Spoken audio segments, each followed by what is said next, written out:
राजस्थान में जनादेश क्या आया, नेताओं की कईयों की शामत आ गई है और कईयों के मजे हो गए हैं। इसी बीच एक ट्वीट बम फोड़ा है मुख्यमंत्री अशोक गहलोत के ओएसडी लोकेश शर्मा ने।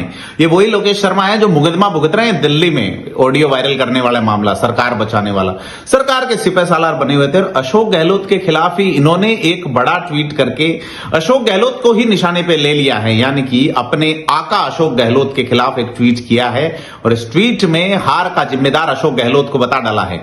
धर्मेंद्र राठौड़ लिखते हैं अपनी डायरी में जो चीजें, और धर्मेंद्र राठौड़ छोड़िए, अशोक गहलोत के बेटे सबसे बड़े प्रिडिक्टर निकले। धर्मेंद्र राठौड़ की डायरी को पढ़े तो उस डायरी के अनुसार वैभव गहलोत तमाम जो है ऑडियंस पोल, एग्जिट पोल, फलाना पोल, ढिमका पोल, ज्योतिषियों की राय, उसमें ये कहते, कोई कह रहे थे कांग्रेस, कोई कह रहे बीजेपी, कोई कह रहे गारंटी, कोई कह रहे योजना, कोई कह रहे चिरंजीवी। लेकिन वैभव गहलोत की जो लाइन थी कि मैं लिख के देता हूं कि गारंटी है मेरे पिताजी की सरकार नहीं बनेगी, वापस रिपीट नहीं होगी। अशोक गहलोत के बेटे वैभव गहलोत की ये जो अंदाज है, उनका अंदाज जो ये ज्योतिषीय अंदाज है, उसको लिपिबद्ध, लेखबद्ध किया है धर्मेंद्र राठौड़ ने अपनी डायरी में। और एक और लेख लिख डाला है लोकेश शर्मा ने। पढ़ के आपको मैं सुनाता हूं क्या कहते हैं लोकेश शर्मा। लोकेश शर्मा कहते हैं कि लोकतंत्र में जनता शिरोधार्य है, माई बाप है, जनादेश शिरोधार्य है, विनम्रता से स्वीकार है। मैं नतीजों से आहत जरूर हूं लेकिन अचंभित नहीं हूं। कांग्रेस पार्टी राजस्थान में निसंदेह रिवाज बदल सकती थी, लेकिन अशोक गहलोत जी ने कभी कोई बदलाव नहीं चाहा। यह कांग्रेस की नहीं बल्कि अशोक गहलोत की शिकस्त है।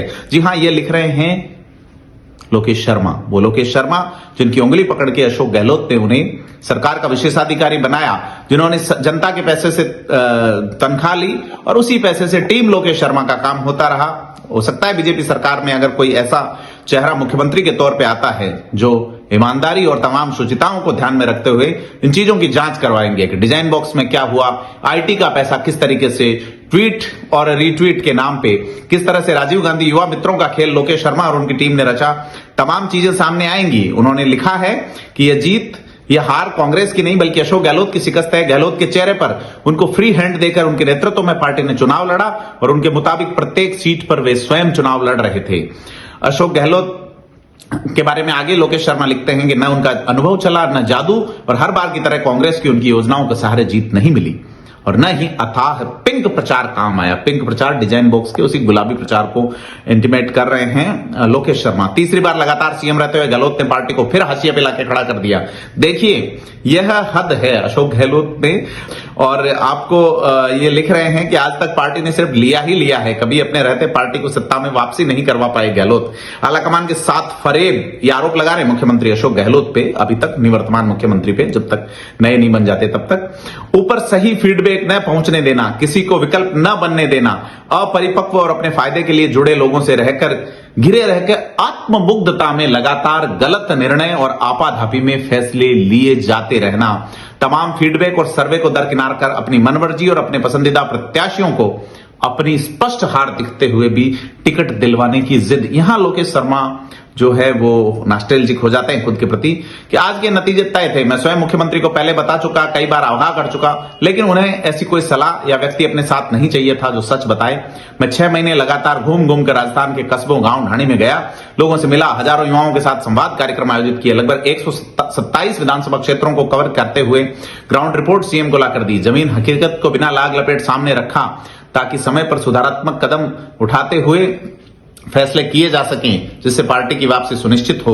मैंने खुद ने भी चुनाव लड़ने की इच्छा जाहिर की थी, पहले बीकानेर से, फिर सीएम के कहने पर भीलवाड़ा से।